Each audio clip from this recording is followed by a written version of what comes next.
Glória a Deus. Abra rapidamente comigo a sua Bíblia no Evangelho de Jesus, segundo escreveu Marcos. Evangelho de Jesus, segundo escreveu Marcos. Nós vamos ler o versículo 37 a seguir. 4. Evangelho de Jesus, segundo escreve Marcos, capítulo 4, versículo 37 a seguir. Está escrito assim: E levantou-se grande temporal de vento, e subiam as ondas por cima do barco, de maneira que já se enchia. E ele, Jesus, estava na popa, dormindo sobre uma almofada, e despertaram-no, dizendo-lhe: Mestre, não se te dá que pereçamos? E ele, despertando, repreendeu o vento e disse ao mar: Cala-te, aquieta-te. E o vento se aquietou, e houve grande bonança. E o vento se aquietou, e houve grande bonança. E o vento se aquietou, e houve grande bonança. Meus irmãos, a Bíblia nos mostra a partir do versículo 35 que Jesus propõe uma viagem, uma passagem de uma ponta a outra de um grande lago que eles consideravam como mar na época, e ele impele os seus discípulos a entrar na embarcação e fazer a travessia. Em um dado momento desta viagem, entre o lado de onde eles partem até o destino, uma tempestade os atinge. E nesta fase em que eles são atingidos pela tempestade, o barco é cercado pelos vendavais, a chuva começa a balançar a embarcação de um lado para o outro, e os discípulos estão desesperados e Jesus está dormindo.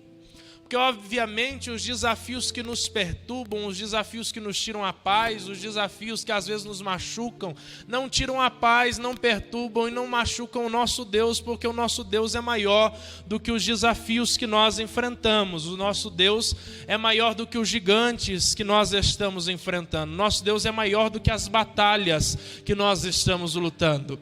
Então Jesus está dormindo na popa do barco e os discípulos estão desesperados.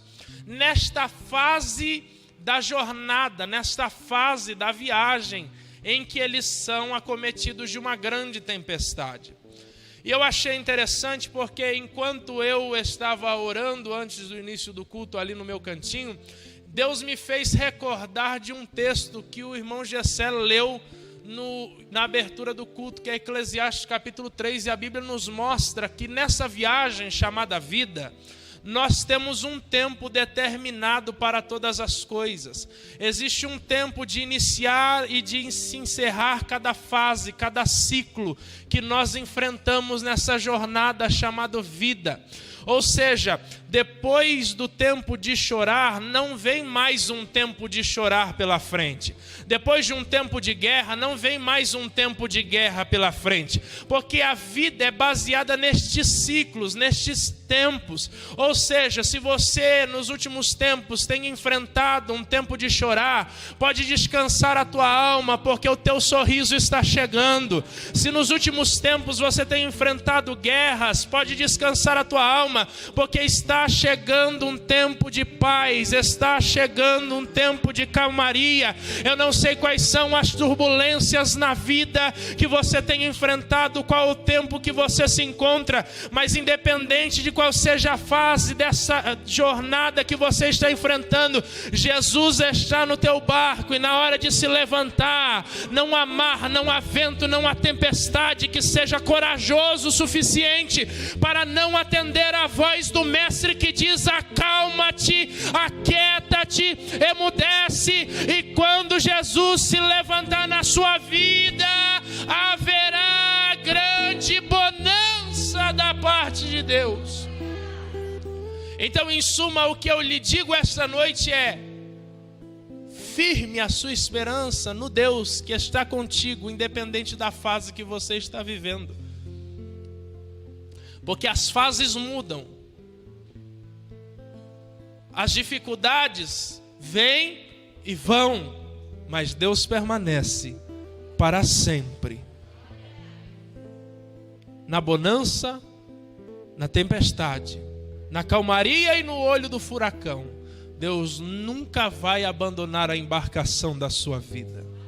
Então permaneça firme, permaneça fiel, independente daquilo que você está enfrentando atualmente, porque Deus certamente já determinou o final deste ciclo que você está vivendo. Alguém crê? Alguém celebra? Alguém toma posse? Amém.